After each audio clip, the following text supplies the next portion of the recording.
مکافات عمل۔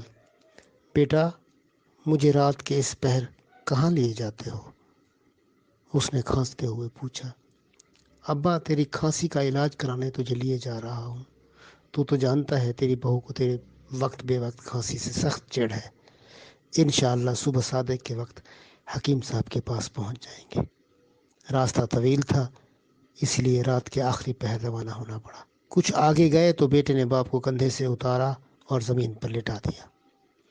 بیٹا نہر کے کنارے ایک کیکر کا پرانا درخت تو ہوگا؟ ہاں ہے، لیکن تجھے کیسے پتہ چلا؟ تو دیکھ ہی نہیں سکتا۔ بیٹا میری ایک بات مانو گے؟ ہاں ہاں کہو۔ بیٹا مجھے اس درخت کے سامنے نہر میں مت ڈالنا۔ ابا تو کیسے جان گیا کہ میں تجھے دریا میں ڈالنے والا ہوں؟ اور پھر تم نے مجھ سے یہ کیوں نہیں کہا کہ مجھے نہر میں مت ڈالو؟ بہت پرانی بات ہے پتر، کوئی 30 سال پہلے کی بات۔ میں نے اسی مقام پر اپنے ابا کو اپنی بیوی کے کہنے پر نہر میں ڈالا تھا۔ تو میرے باپ نے بھی مجھ سے رحم کی بھیک نہیں مانگی تھی۔ ہاں بس اتنا کہا تھا، ایک دن ایسا ضرور آئے گا جب تیرا بیٹا تجھے اسی درخت کے سامنے نہر میں پھینکے گا۔